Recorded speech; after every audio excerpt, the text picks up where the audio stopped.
Добро дојдовте во Актуелна тера. Еве ги вестите на денот. Македонија одбележува 23 години независност. Денот на независноста одбележан и во Битола. Не излегувајте без чадор од дома и оваа недела. Ја побара за жена на мостот кај Зовиќ. Пред споменикот на двата Илиндена во Битола, денес делегации на општината, на Сојузот на борци, Советот, политички партии положија свежо цвеќе во знак на одбележување на Денот на независност. Делегација од општина Битола, предводена од градоначалникот Владимир Талески и членови на општинскиот совет, положија свежо цвеќе пред споменикот на народно-ослободителната и фашистичка војна на Македонија во знак на одбележување на 23 години од Денот на независноста на Република Македонија.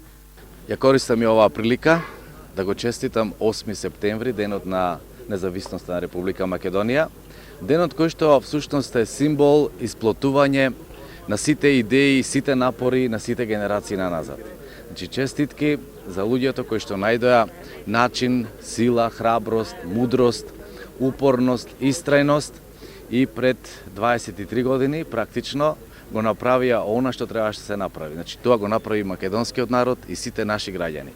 95% гласаа за независна, суверена Република Македонија. Мислам дека е голема придобивка, затоа што овој 8 септември, кој што многумина знаат да го наречат и нов Илинден, практично значи сплотување на идеите на многу генерации наназад.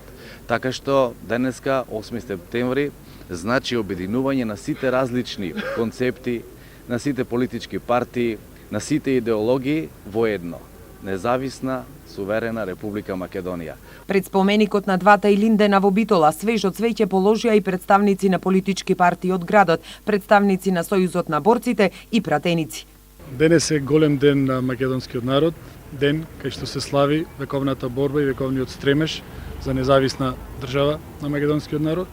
23 години независност на Република Македонија и 23 години борба за подобар живот, борба за подобри услови на живење на нашите граѓани и борбата нема да застане туку. Значи ние како партија на власт ќе се трудиме да ги подобриме условите на живот на нашите граѓани и за таа работа, за тоа да го оствариме, се трудиме со сите наши сили да ги обединиме сите наши граѓани, бидејќи сметаме дека само единството води кон напредок и само единството може да допринеси да сите наши граѓани живеат во благосостојство. Опозицијата во Битола со иницијатива да се изгради спомен обележје на првиот претседател на Македонија Киро Глигоров. Од моје лично име и во името на Социјалдемократскиот сојуз на Македонија, на сите граѓани им го честитам големиот национален празник 8 септември, Денот на независност. Посебно сакам да го потенцирам големото значење и придонес на првиот претседател на Независна Република Македонија Киро Глигоров и неговите напори за слободата и независноста на нашата држава. Државникот треба и мора да има значајно место во нашата историја. И токму затоа, во наредниот период, ќе бараме од градоначалникот и Советот на општината Битола да постават спомен обележја со неговиот лик и да именуваат значајни објекти и улици со неговото име. Само така ќе докажеме и ќе покажеме дека ги цениме сите оние кои што се вложиле за слободата и независноста на нашата татковина. Нека им е вечна слава на сите оние кои го дале влогот за независна, слободна и демократска Република Македонија. Пред 23 години, во далечната 1991 година, Македонија стана самостојна, суверена и независна држава, а државноста на Македонија прва ја призна Република Бугарија. Во Скопје повеќе делегации положија свежо цвеќе пред споменикот паднати херои за Македонија. Делегација од Собранието на Република Македонија, од Владата на Република Македонија, представници од Канцеларијата на председателот на Република Македонија, од градот Скопје, од политички партии, општини, странски представништва и граѓански здруженија, денеска во чест на големиот македонски државен празник 8 септември положија свежо цвеќе пред споменикот паднати херои за Македонија. Денеска се одбележуваат 23 години од успешно спроведениот референдум на кој македонските граѓани се изјаснија за самостојна и суверена држава. Убедливо мнозинство, над 95% од граѓаните што излегоа на референдумот на 8 септември 1991 година, позитивно одговорија на референдумското прашање дали сте за самостојна Македонија со право да стапи во иден сојуз на суверени држави на Југославија. 8 септември, денот на независноста на Република Македонија. Денеска се одбележува по 23 пат, откако во 1991 државата ја прогласи својата самостојност. На овој ден во 1991 година Македонија спроведе референдум за независност. Одлуката за спроведување референдум беше донесена од првиот состав на повеќепартиското собрание, кое се конституираше на крајот од 1990 година, а следејќи го масовното расположение на граѓаните. На референдумот му претходеше декларација за независност, што првиот повеќепартиски македонски парламент ја усвои на 25 јануари 1991 година. Граѓаните таквото расположение го потврдија и на 8 септември, денот на одржувањето на референдумот. Повеќе од 75% од граѓаните со право на глас излегоа на гласачките места, а над 92% гласаа за независна Македонија. 10 дена потоа, собранието ја прогласи независноста на државата, пошто Македонија почна да го живее својот самостоен живот, надвор од СФРЈ. Формално волјата на народот за самостојна држава беше потврдена со декларација за прифаќање на референдумските резултати на 18 септември 1991 година во собранието на Република Македонија. Следен важен чекор во зацврстувањето на државата беше усвојувањето на новиот устав на 17 ноември, исто така 1991 година. Сенка врз настаните со кои се поставија темелите на самостојна Македонија, фали бојкотот на референдумот од страна на дел од албанската етничка заедница и неподдржувањето на новиот устав од пратениците албанци. 10 години подоцна уставот беше надополнет по конфликтот во 2001 и подпишувањето на рамковниот договор. Со тоа беа всушност проведени одлуките и остварените желби на генерации македонци во последните 200 години, вбројувајќи ги тука и Кресненското и Редловичкото востание и Линденското востание од 1903 година, Народно-ослободителната војна 41-45 и одлугите на Линденското заседание на АСНОМ од 1944. Државата се осамостои монетарно со воведување на денарот на 26 април 1992, а потоа доби и своја армија на 18 август истата година. Државноста на Македонија прва ја призна Република Бугарија, пошто следува признавање и од Турција, Словенија, Хрватска, Русија, Босна и Херцеговина. Меѓународно правниот субјективитет на државата дефинитивно беше потврден на 8 април 1993 година, кога со акламација во Генералното собрание на Обединетите нации Македонија беше примена за 181 полноправна членка на Светската организација. Поради противењето и притисоците на Грција, која не го прифаќа уставното име за членувањето во Обединетите нации, беше под привремената референца поранешна Југословенска република Македонија. Под покровителство на Обединетите нации, Скопје Тина почна разговори за решавање на проблемот што го има Грција со уставното име на Македонија, кои се уште траат. Председателот на владата Никола Груевски им го честита денот на независноста 8 септември на граѓаните на Република Македонија. Во честитката се вели дека 8 септември е празник кој представува остварување и континуитет на трудот, вложувањата и пожртвуваноста на многу генерации граѓани кои живеат со мислата за слободна и самостојна држава, но и ден со кој се празнува и мудрата одлука на огромното мнозинство граѓани кои заокружија да и се определија за самостојна Македонија. Оваа година се одбележуваат 23 години од независноста на државата, година низ кои граѓаните покажаа зрелост, мудрост и капацитет, години на предизвици, на успеси и премрежја, но и време низ кое покажавме како држава дека умееме да се носиме со големата одговорност, да се управува со сопствената судбина и да се носат самостојно одлуки. Денес Република Македонија има цврсто зацртани цели и визија.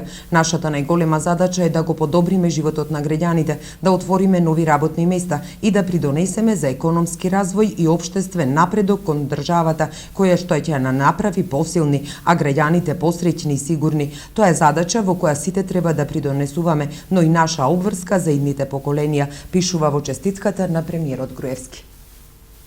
А еве што ќе гледате во продолжението на Актуел. Пинг-понг академија во Битола. И за други вести после паузата. Останете со нас. Вашето мислење нам ни е важно, затоа што Тера телевизија е на страната на гледачите. Искажете ги вашите ставови на нашиот веб-портал tera.mk. Прашањето за оваа недела гласи: каде ќе студирате? Во градот каде што живеам, во Скопје, надвор од Македонија.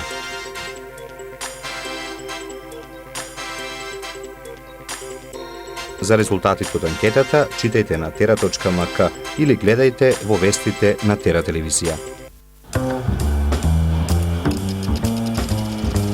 Божешките летни вечери, една од најдобрите занимации е да се гледаат филмови. Тера телевизија ги најавува своите филмски термини. Од понеделник до петок, вечерен филм на Тера на 10 минути пред полноќ. Во сабота и недела, попладневен термин за филм во 18 часот. Филмска програма на Тера телевизија. Вие ја гледате Тера телевизија. Ја побара за жена кај филмскиот мост во Зовиќ. Во Мариовското село Зовиќ, кај мостот кој е познат по неколку филмски сцени кои таму се снимале, битолчанецот Тони Ристевски ја побара за сопруга неговата долгогодишна девојка Марија Крстевска. Тони е по потекло од тоа место, а живее во Битола. Вчера заедно со своите пријатели отидоа кај мостот, каде што беше изненадувањето за неговата девојка и за сите други. Марија, омажи се за мене, беа зборовите испишани на големото бело платно спуштено од мостот, а одговорот на Марија беше да. Оваа сезона бројот на странски туристи на Пелистер бил зголемен и селениците кои што си доаѓале многу често го посетувале. Маја Богоевска.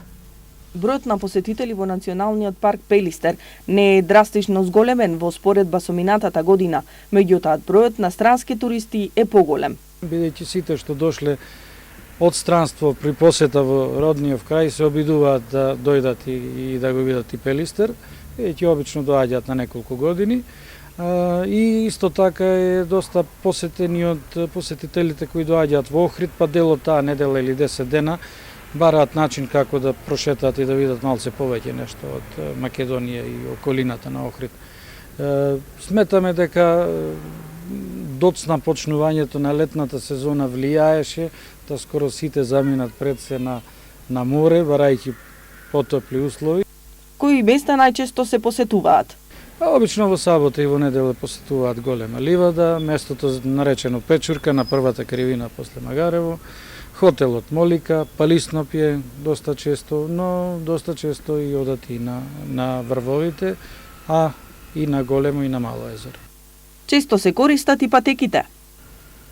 Па мислам дека оние кои што имаат можност редовно ја поминуваат историската патека, оние кои што се во детското одморалиште ја поминуваат детската патека, едукативната, и оние кои што се малце кондиционно поспособни одат и преку патеката по Камењарот, која што не е многу тешка патека, но бара сепак малку повеќе кондициона подготвеност, но најпосетена веројатно патека е онаа преку Дебел Рит, односно преку Орлови бари до Големо езеро. Така е најлесна за пешачење и пријатна за гледање.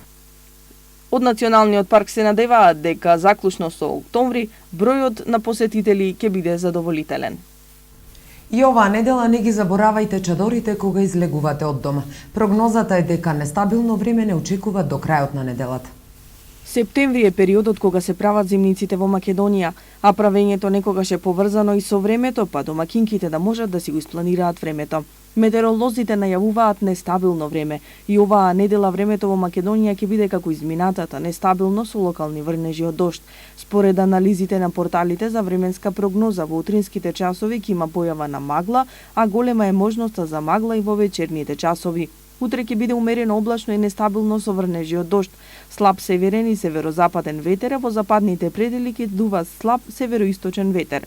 Утринските температури ќе се движат од 9 до 17 степени Целзиусови, а максималните дневни температури од 21 до 31 степен.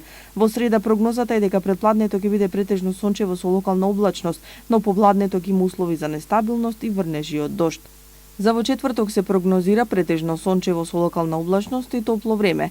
Попладне во северозападните, западните и југозападните предели нестабилно со услови за локални врнежи од дожд и грмотевици. Ке дува јужен и југоисточен ветер, а во западните предели ке дува југозападен ветер. Утринските температури ќе се движат од 10 до 18 степени, а максималните дневни температури ќе се движат од 23 до 33 степени. А истата прогноза е и за во петок, но со пониски температури за некој степен.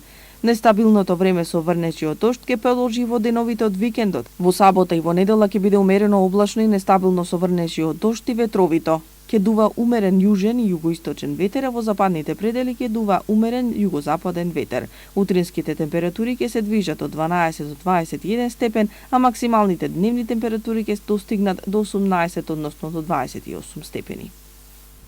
Започна да функционира Академија за млади во пинг-понг во Битола. Најавуваат голем турнир во пинг-понг кој што ќе се одржи на 21 септември. Во склоп на пинг-понгарскиот клуб ППК Мултитекст ТБТ Битола започна да функционира Академија за млади. Клубот функционира втора година поред. 2 години редовно тренираме, понеделник, среда и петок. Играме во втората пинг-понгарска лига на Македонија, веќе за жал втора година, но да се надевам дека од оваа година ќе се збориме и ќе влеземе во првата македонска лига. Оваа година исто така сакам да напоменам дека започна пинг-понг академија за млади. Секој со наполнати 7 години може да се запише и да тренира во нашиот клуб. Клубот го најави големиот турнир во пинг-понг кој што ќе се одржи на 21 септември, во кој што ќе земат учество представници од цела држава. Ни предстоја голем турнир во пинг-понг кој ќе се одржи годинава на 21 септември во Битола. Лигата ја сочинуваат тимови од повеќе градови, така да сме учествували исто така и на турнири во повеќе градови. Во Битола ова е единствениот пинг-понгарски клуб кој што брои околу 10 до 15 членови, но од клубот се надеваат дека оваа бројка во иднина ќе се зголеми. Ако вчера Македонија прослави 20 години од првиот официјален гол и првиот официјален меч, денес на Денот на независноста нашата фудбалска репрезентација игра со европскиот првак Шпанија. Игра и сонува за изненадување. Од Валенсија се јавува Зоран Мишевски. Вчера на официјалниот тренинг на шпанската фудбалска репрезентација се појавија 5000 гледачи на актуелниот европски првак. Тоа веројатно доволно говори во каква фудбалска земја Македонија пристигна и со каков противник игра вечер во 20:45 на стадионот Суидад де Валенсија. 5000 гледачи нема заедно на сите прволигашки терени за време на викендот во нашата земја. Меѓутоа фудбалот е убав бидејќи секој надпревар е апсолутно непредвидлив. Повредите не го штедат ниту Висенте Дел Боске, ако Бошко Ѓуровски остана без Адеми, Радевски и Хасани.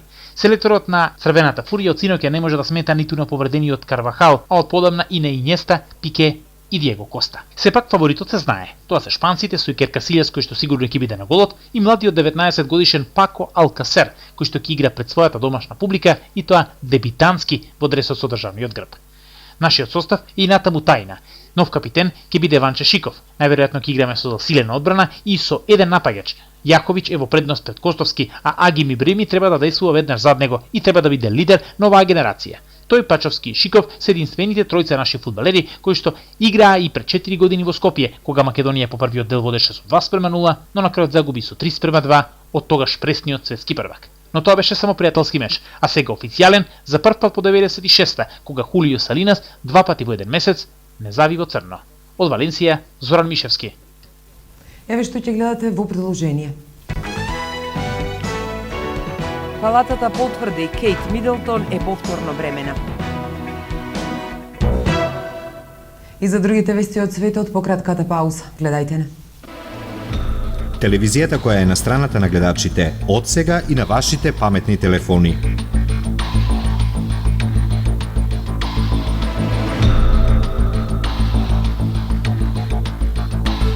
Секојдневно преку 300 информации во Актуел Свето денес, ритамот на градот, Спорт Рапорт, забавниот сервис на Тера.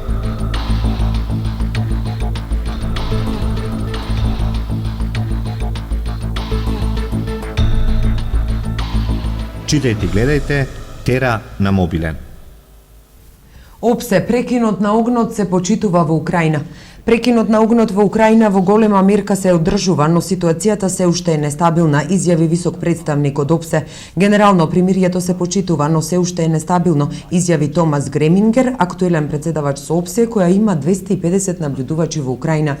Гремингер најави дека следните денови ќе бидат од пресудно значење за ситуацијата во Украина. Украинските сили соопштија денеска дека проруски активисти отвориле оган врз нив во текот на ноќта на 5 локации на истокот во Украина. За сега нема извештаи за жртви во текот на ноќта. Инаку повеќе од 3000 луѓе се убиени во украинскиот конфликт, доколку се вклучат и жртвите од паднатиот малезиски патнички авион. Меѓутоа вистинската бројка би можела да биде и значително поголема, изјави денес во Виена и Иван Шимоновиќ, помошник на високиот комесар на Обединетите нации за човекови права, а слични податоци во Женева на 27-та сесија на Советот на Обединетите нации за човекови права ги соопшти и високиот комесар на Обединетите нации Ал Хусаин. Убиени 10 лица во бомбашки напади во Ирак.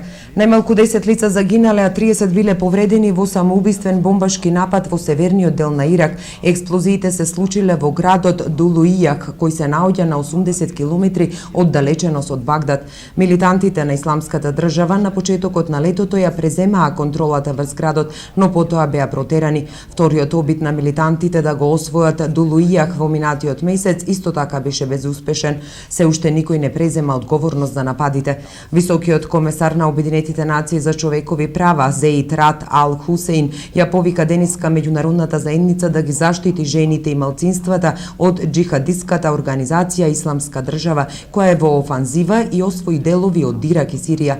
Неопходно е итно да се заштитат верските и етничките групи, децата на кои им се заканува ризик од присилна регрутација и сексуално насилство и жените чии слободи се значително ограничени, наведе Зеид во говор пред Советот на Обединетите нации за човекови права.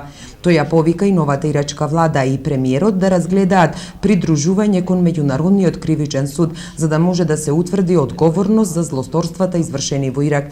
Зеид повика и за прекин на 7-годишната израелска блокада на Газа и рече дека палестинците во Газа и на западниот брег заслужуваат да имаат нормален живот без илегални населби и прекумерна употреба на сила.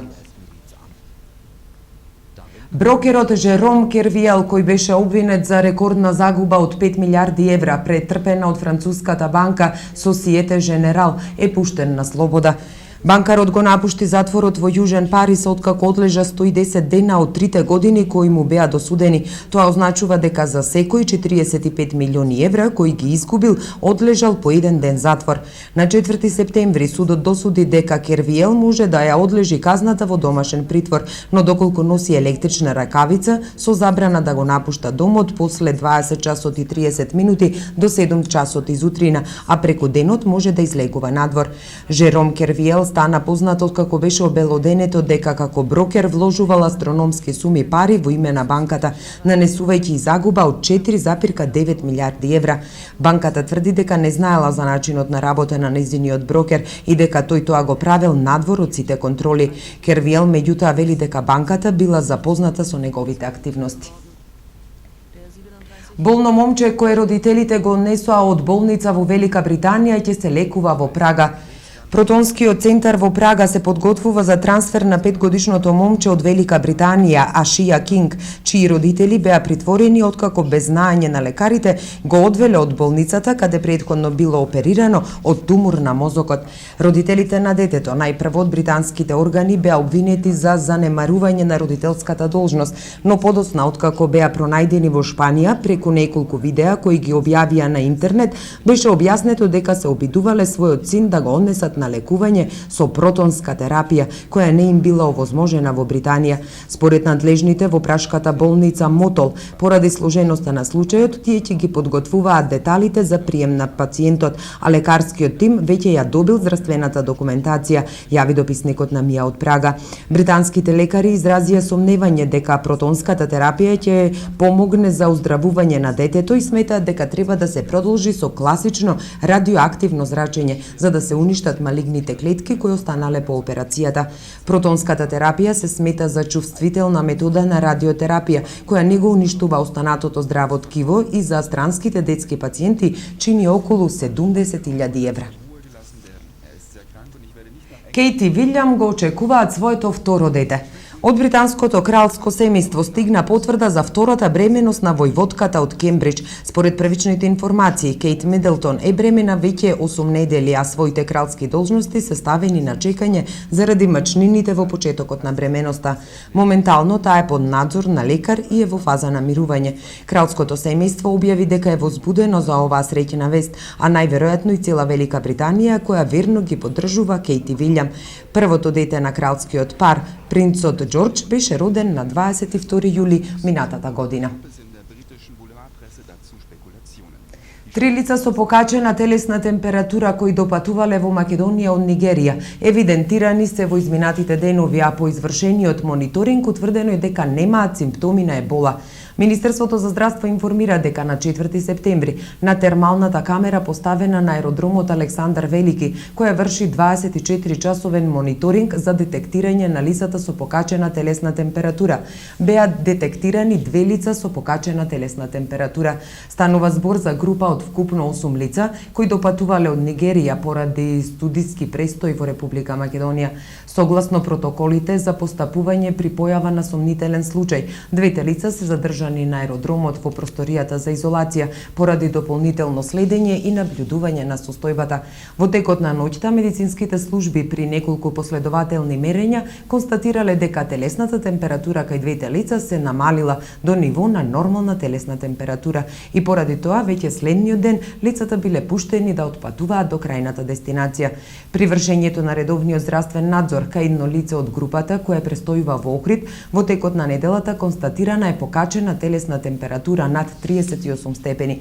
Согласно протоколите и поради предпазливост, имајќи ја предвид земјата од која доаѓа, лицето е ставено во изолација на клиниката за инфективни болести и фебрилни состојби. Ова лице не покажува други потенцијални симптоми на вирусот ебола и не треба да создава непотребна паника во целиот случај. Станува збор за стандардна процедура која е идентична како кај претходно споменатите 2 лица, кои по утврдено нормално ниво на телесна температура по неколку последователни мерења беа пуштени да отпатуваат до крајната дестинација, се вели во соопштението на Министерството за здравство.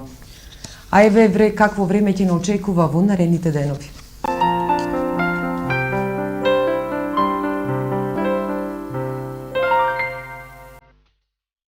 Какво ќе биде времето утре во Европа?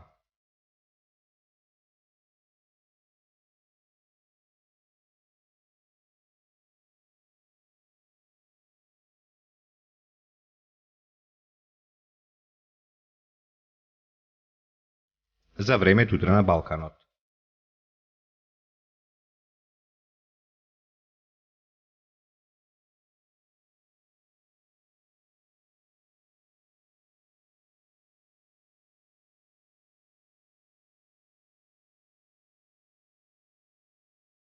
Какво ќе биде времето утре во Македонија?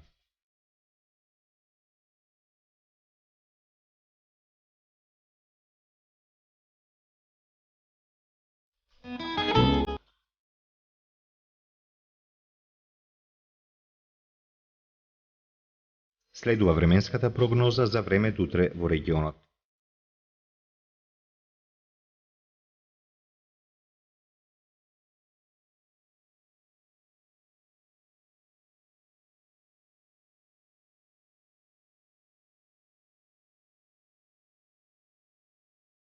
Какво ќе биде времето утре во Битола?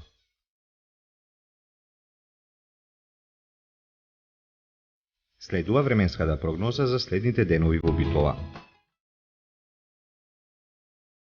Какво ќе биде утре времето во Ресен? Следува временската прогноза за следните денови во Ресен. Евеа прогнозата за времето утре во Прилеп. Какво ќе биде времето во наредните денови во Прилеп?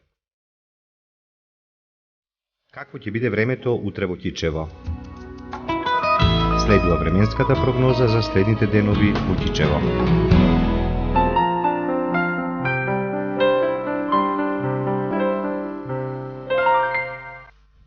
Тука е крајот на Актуел. Ви благодариме за вниманието. Тера телевизија ви посакува пријатна празнична вечер.